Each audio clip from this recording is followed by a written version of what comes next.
Donc nous, notre sujet va faire un petit peu écho à ce que vous avez vu précédemment dans l'après-midi, c'est-à-dire ce qui vous a été présenté tout à l'heure, c'est le renouvellement de prairies sans glyphosate, en ferme expérimentale, donc avec plusieurs itinéraires techniques. Nous, on vous en présentera un seul, ce qui sera, et donc qui tourne autour du renouvellement de prairies, sans discontinuité de pâturage. Alors c'est une accroche sans discontinuité de pâturage. C'est en maintenant au maximum le pâturage et surtout sans labour, et donc ça se situe en Normandie. Alors nous, là on est deux à se présenter, hein, c'est pas... D'abord Antoine. Donc Antoine, la société Agronat, donc moi ça fait 35 ans que je travaille pour le développement de l'agriculture biologique au sein d'une société commerciale. Il y a aussi fabricant d'aliments de bétail pour les bio. Et partenaire technique depuis, avec Jérôme de 30 ans. Et depuis 10 ans, 12 ans avec le projet Renatide. Voilà. Et on travaille beaucoup avec Rogier sur Pascal, sur l'autonomie alimentaire et la conduite des prairies chez nous en Normandie. Et Pascal Rougier, donc j'ai été référent biologique pendant une vingtaine d'années auprès de littoral normand et depuis 2020 je suis indépendant.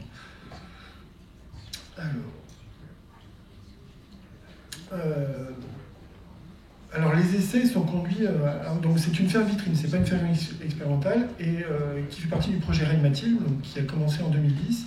Ce sont des essais depuis 2010 qui ont été conduits au travers de la plateforme Renmatil, donc projet multi-partenarial, c'est une première réussite, qui rassemble différents organismes, les chambres, l'Institut de l'élevage, Bio en Normandie, des vendeurs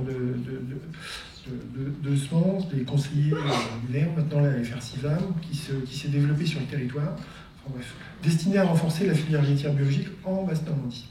Donc l'essai qu'on va vous présenter a débuté en 2020, donc c'était la première année de mise en place de l'itinéraire technique, alors qui n'avait pas commencé comme ça, puisque c'était la troisième version du projet Renmatil, et on avait commencé sous l'appellation régénération de prairies. L'objectif c'était de régénérer des prairies qui étaient déficientes, alors en termes de rendement par rapport à l'exploitation de l'éleveur, et en termes de rendement pas sûr en ayant un recul d'une année, mais sur plusieurs années. Donc, on avait commencé par envisager la régénération de prairies. Donc, on est passé par trois protocoles différents. 1, le sous-solage, 2, le sursemis, et 3, la complémentation minérale. Et donc, ce qu'on a vu ce matin et cet après-midi nous a donné aussi, nous a confirmé un petit peu ce qu'on a vu. C'est-à-dire que nous, on a été obligés d'arrêter rapidement en 2020 ce type d'essai, parce que ça pénalisait l'éleveur qui avait consacré 8 hectares pour les essais, puisqu'on est en macro-parcelle et pas en micro-parcelle. Et donc, résultat, on s'enlevait du système pâturant, de la plateforme de pâturage, 8 hectares. Et en 2020, l'éleveur nous a dit stop, il faut penser autrement. Donc, on est passé au renouvellement. Donc, cet itinéraire technique, il a déjà été repris par plusieurs élevages en bio et aussi en conventionnel en Normandie. Alors pour situer la ferme, c'est le RL du Bois d'Arry. Donc cette ferme, elle est constituée, vous avez le plan de pâturage. Donc historiquement, on est parti avec en 2010, on avait 34 ardes disponibles au pâturage. Et au jour d'aujourd'hui, on arrive à 30 ardes. Simplement parce que déjà...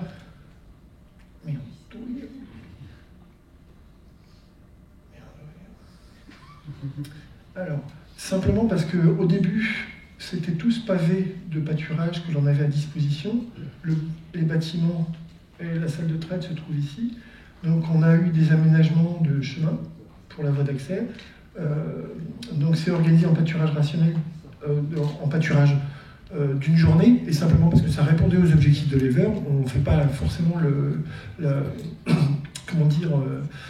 on ne favorise pas forcément ce type de pâturage, mais là ça répondait aux objectifs de l'éleveur qui voulait un pâturage fonctionnel qui lui permettait de ne pas consacrer trop de temps tous les jours à l'organisation du pâturage. Et puis petit à petit, on a augmenté le réseau du pâturage en amenant cette plateforme-là qui était conduite en céréales. Cette partie-là qui est arrivé dans le système pâturant par le biais d'échanges. Donc on développe l'échange intraparcellaire avec d'autres éleveurs. Et puis cette parcelle-là qui était plutôt en fauche. Donc il y a trois UTH sur l'exploitation. Il y a en gros 140 vaches présentes qui sont en croisement. Historiquement, c'était des vaches Primolstein. 9500, 10 000 avant la conversion en 2010 en bio, et depuis qui sont passés en Primolstein, croisé Jersiais, croisé rouge scandinave. 20 génisses au jour d'aujourd'hui avec un renouvellement assez faible, parce qu'en même temps que l'on a travaillé sur l'aspect fourrage, on a aussi travaillé sur l'aspect chargement UGB. Et donc, vu que cet élevage tourne bien, il n'y a pas de problème ni de boiterie, ni de cellules, ni autre. Il faisait déjà veiller en vélage 26 mois, et donc on arrive à un nombre de lactation à 3,2, ce qui n'est pas forcément fréquent en Normandie. Donc ça, c'est plutôt intéressant. Une production à un peu moins de 800 000 litres, on tourne à peu près à 5700 kg par vache. Il y a 160 hectares de surface, dont 140 de SFP, pas de maïs. Le maïs a été banni de l'exploitation. Un bloc au jour d'aujourd'hui de 55 hectares de pâturage, qui fait à peu près une cinquantaine d'arts par vache. On a différents types de sols, on va du limoneux argileux à sableux. Et donc, je l'ai dit tout à l'heure, on est organisé en pâturage tournant rationnel. Rationnel, j'y tiens, tu souris, j'y tiens parce que c'est du construit, c'est rationalisé, mais pâturage rationnel, ça me parle davantage que pâturage dynamique. Mais ça, on a différents mots et utilisations pour ça. Alors, donc des prairies implantées sur l'exploitation depuis la conversion en 2010. Donc, je me plais à le dire, la langue française est plutôt bien faite. Quand on parle de prairies temporaires, on a tout dit, c'est des prairies qui ont plutôt une vocation temporaire. Même si de 2010 à 2020, elles ont quand même réussi à tenir pour la plupart, c'était l'objectif, et éventuellement de les faire tenir encore plus longtemps. Parce qu'en Nouvelle-Zélande, on m'a dit qu'ils arrivaient à faire tenir leurs prairies temporaires à une vingtaine. Enfin, ils pouvaient les faire tenir jusqu'à 20 ans. Donc c'était l'ambition de les faire tenir le plus longtemps, ça le reste toujours, sauf que celles qui pêchent, des fois, on peut se poser la question.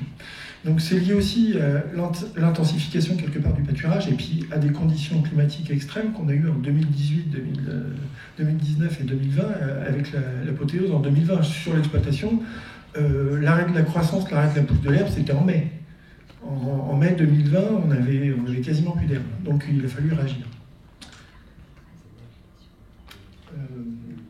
Donc la problématique, c'était éviter l'implantation en direct d'une prairie sur prairie. En bio, globalement, ça ne marche pas.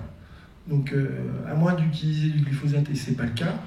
Ne pas recourir au labour, parce qu'on était dans un processus de régénération, puis que ça nous plaisait, mais on était aussi dans un processus de génération. Et par ailleurs, sur le projet Régmatil, on travaille sur la comparaison culture sans labour et sans labour. Donc c'était dans la thématique. Et maintenir ces surfaces aussi dans le tournus du pâturage, dans la plateforme de pâturage, et en parallèle satisfaire un besoin en stock fourragé. Donc l'itinéraire technique, c'est un itinéraire technique en 2 temps. Alors, vous allez peut-être avoir du mal à lire. Itinéraire technique en 2 temps. Donc sur le premier temps, on implante un dérobé de colza radis. Donc on détruit la prairie, on implante un dérobé de colza, radis, avoine, une composition avec avoine, trèfle d'Alexandrie, incarnat et squarosum. Ça, on a détruit la prairie deuxième quinzaine d'août, et on a implanté derrière le dérobé. Ce dérobé a été valorisé pendant l'hiver.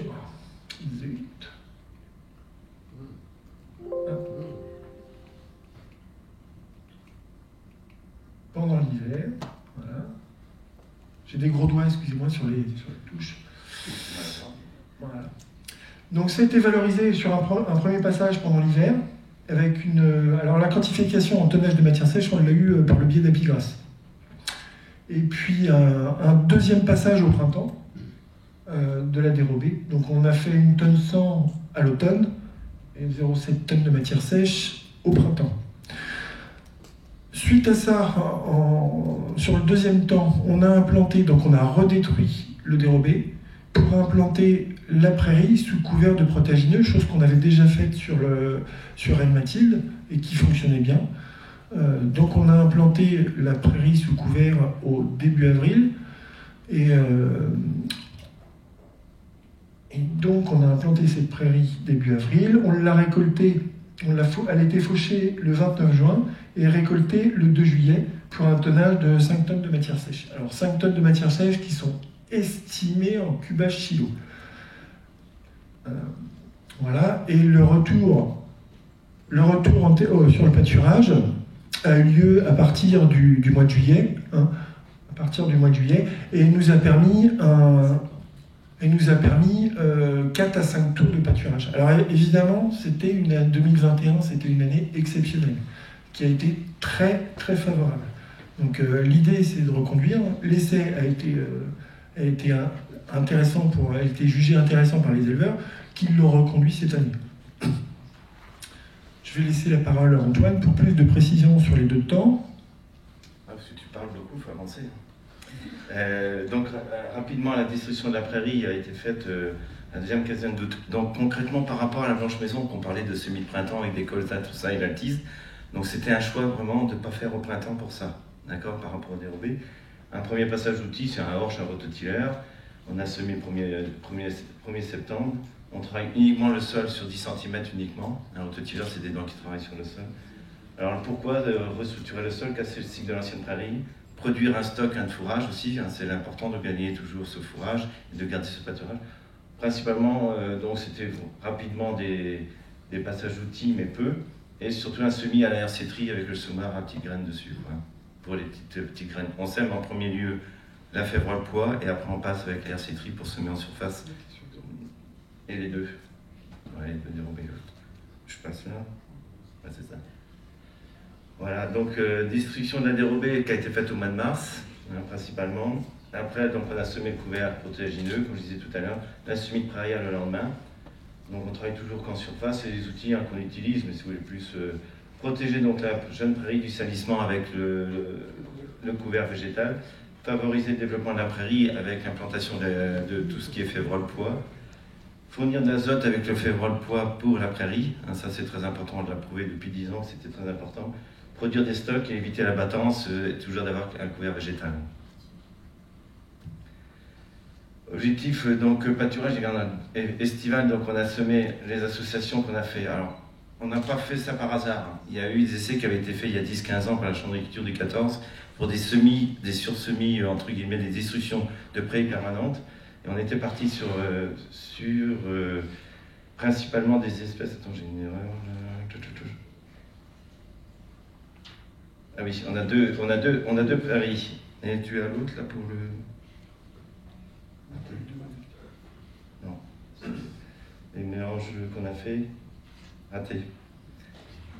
Alors colza, radis. Donc comme on le disait, à cause de l'altise, on a semé au mois d'août à cause de ça. Le radis est plus résistant à l'altise, mais l'avantage du radis, c'est que ça restructure le sol, quoi, par rapport au colza. Je voulais revenir juste là-dessus. Trèfle alexandrie, trèfle incarnascorosum, c'est pour avoir une rapidité de pousse. Et après, le choix des 2 prairies. Tout à l'heure, je ne sais pas si vous avez vu sur le schéma, on avait 2 parcelles, et une parcelle beaucoup plus séchante, et une autre parcelle moins séchante. Donc on a 2 mélanges multi-espèces à la carte, hein, suivant ce qu'on voulait faire. Et on fait pâturer, donc l'essai estival, c'est avec de la luzerne par rapport à l'autre mélange qui n'a pas de luzerne, principalement. Et là, on a plus de 50% de légumineuses. C'est le pourcentage, c'est en poids. Hein. C'est pas en... Voilà. Donc on fait un pâturage toute l'année. C'est des mélanges, c'est-à-dire fléoles. On met 2 types de règles anglais, de la fétuque des prés, du trèfle hybride, trèfle blanc nain, du trèfle intermédiaire, de la fétuque rouge, du pâturin, de la chicorée et du plantain. Donc du plantain dans cette exploitation-là, ça fait 10 ans qu'on implante. On a été jusqu'à semer 7 kg de plantain à l'hectare, où le plantain c'est très appétant, très productif. Il ne tient pas plus de 3-4 ans, il s'en va un peu de 3-4 ans dans la parcelle là-haut.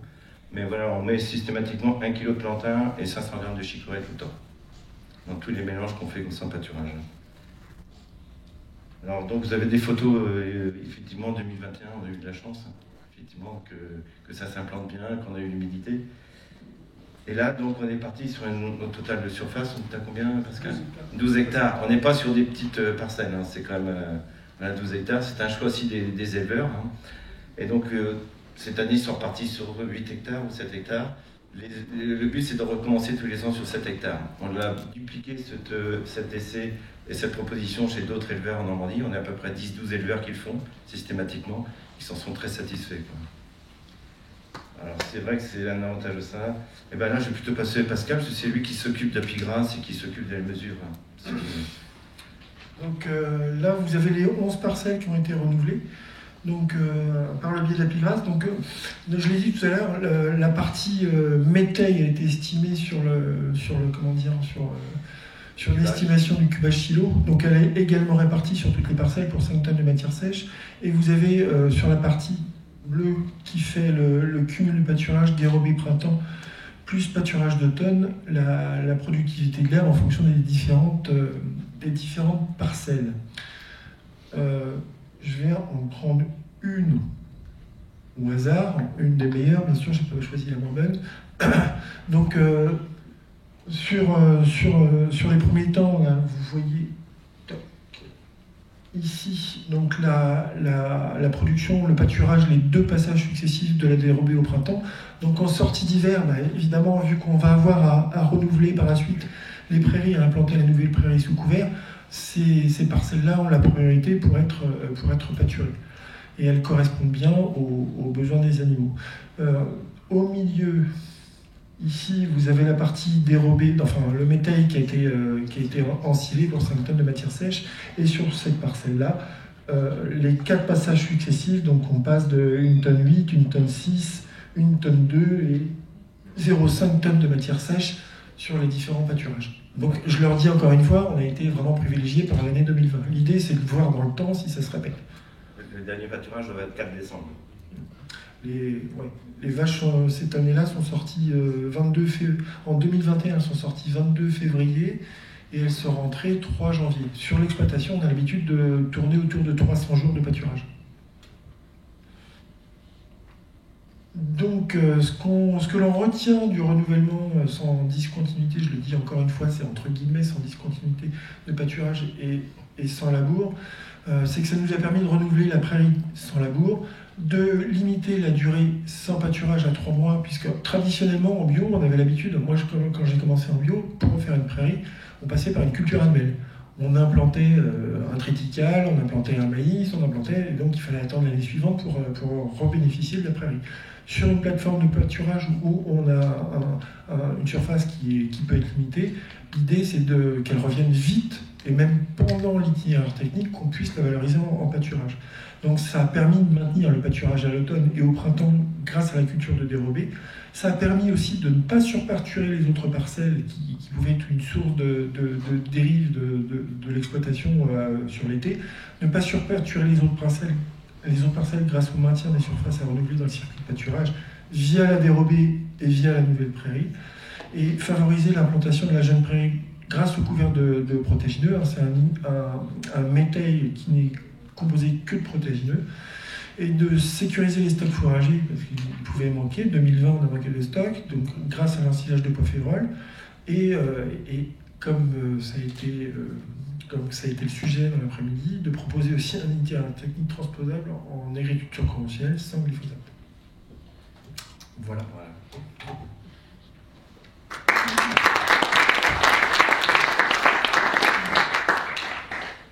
Voilà, merci pour votre présentation, également très, très riche en innovation.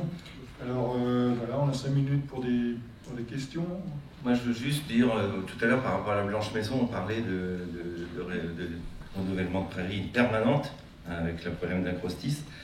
Je pense que ce serait peut-être intéressant de faire les 2 itinéraires, celui-là et celui que vous avez, de continuer, si c'est possible, pour voir s'il n'y en a pas intérêt de faire plutôt des semis dérobés. Donc on a une prairie permanente qui est plus détruite plus longtemps dans le temps. Je ne sais pas, c'est une suggestion, éventuellement.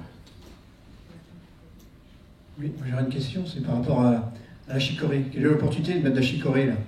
Parce que moi j'ai fait des essais chez nous, c'est-à-dire qu'on ne peut pas l'exploiter à pousse beaucoup plus vite que le reste de la prairie. Vous faites comment? On n'a pas forcément de soucis pour... Enfin, ça me trouble toujours parce que nous, on n'a pas forcément de soucis. Donc, j'entends bien que vous ayez des soucis pour la pâturée. En l'occurrence, chez nous, il n'y a pas de problème. Les vaches... La chicorée, elle le pâture. Le rumex, au stade feuillu, elle le pâture. La hauteur, je vois bien, voilà, le pâture et éventuellement le trèfle. On attend un peu plus que la chicorée, elle évolue un peu plus sur la tige. C'est pas très grave. C'est pas très grave. L'été, en tout cas, c'est pas très grave. C'est pas joli une tige, mais c'est pas gênant. Non, Et il faut que tu gardes ton thermomètre, tu t'occupes pas de la chicorée, éventuellement c'est tout. Là. Et pareil sur le rumex. Hein. Le rumex, c'est la plante bannie, mais au stade feuillu, elle est intéressante. Nous, on a fait des analyses il y a quelques années sur des parcelles où on avait 60% de rumex, on sortait à 240 de MAT. Donc les vaches, elles le consomment, et il n'y a pas de souci. Cette exploitation, c'était le rumex au départ il y a 10 ans, hein, dans les prairies comme ça, et c'est vrai que là il n'y en a plus, hein, pratiquement. Il disparaît. Hein.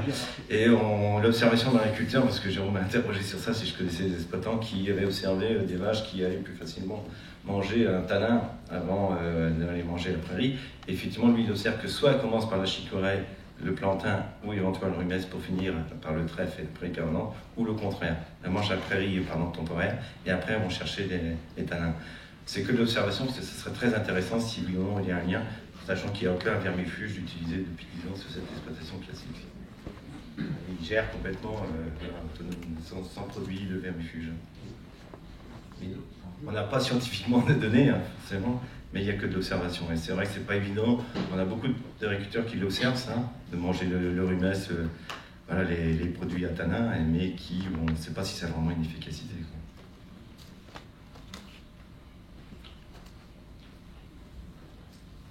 Est-ce que vous avez un chiffrage du coût du processus complet? Parce qu'il y a quand même beaucoup d'interventions, beaucoup de semis.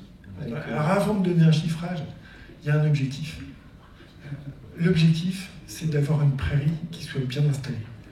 Le coût, c'est une chose, mais l'objectif principal, et atteindre l'objectif, c'est intéressant, c'est d'avoir une belle prairie qui va rester suffisamment longtemps. Donc oui, il y a un coût, et Antoine va vous le donner. C'est pas compliqué, effectivement, tu n'as pas beaucoup de passages en fin de compte par rapport à d'autres passages, parce qu'on détruit que 2 fois, hein, et on sème directement. Le coût de la semence le plus élevé, hein, c'est les protéagineux. Donc 90% des producteurs que je suis utilisent dans le tas de la ferme.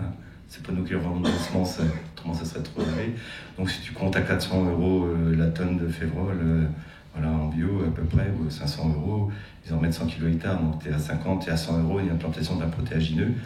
La dérobée, tu es à 70 €, le mélange qu'on propose. On peut faire moins cher, hein, il y a toujours moyen. Hein.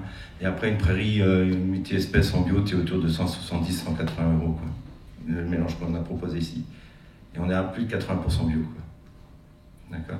Ça vous donne une ordre d'idée. Après, le travail du sol, je peux pas moi-même le comptabiliser, mais ça fait partie effectivement des passages. Combien c'est? Est-ce que c'est 50? Est-ce que c'est 70 €? Je ne suis pas spécialiste du matériel agricole, quoi. Voilà, grosso modo, c'est sur ça. Et on est parti pour gagner 2 tonnes à 3 tonnes de matière sèche sur ces prairies renouvelées par rapport à les années 2019-2020. Donc ça vaut largement l'investissement. Et on ne fait pas de labour, on ne déstructure pas le sol, on garde la biodiversité. Ce sont des gens aussi qui plantent beaucoup d'arbres, hein, on est beaucoup de haies, hein. Ça fait partie du jeu, quoi. Et quand même, la dérobée, il y a moyen. En fait, la dérobée, c'est pas une dérobée figée. C'est comme les mélanges. La dérobée, on la compose. On aurait pu imaginer un colza, ça coûte pas grand-chose. Mais là, on a mis des trèfles, d'ailleurs, que l'on retrouve. Le trèfle d'Alexandrie, il était toujours présent. Hein. Donc, il est aussi intéressant dans la future prairie.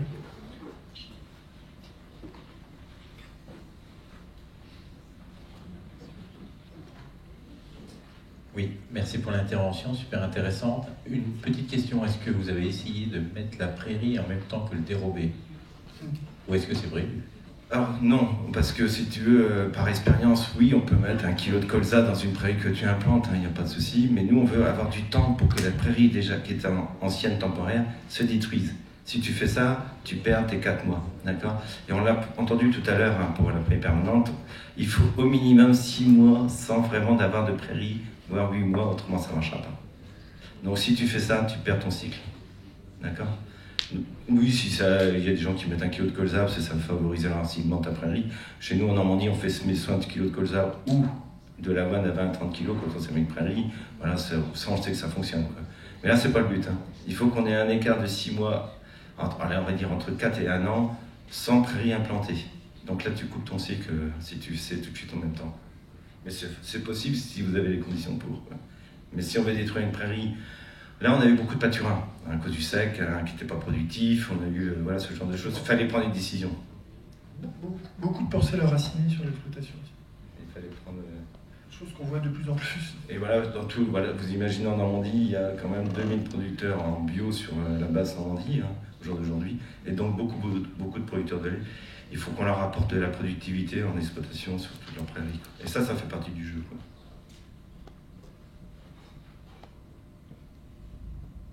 Voilà. Non, plus de questions?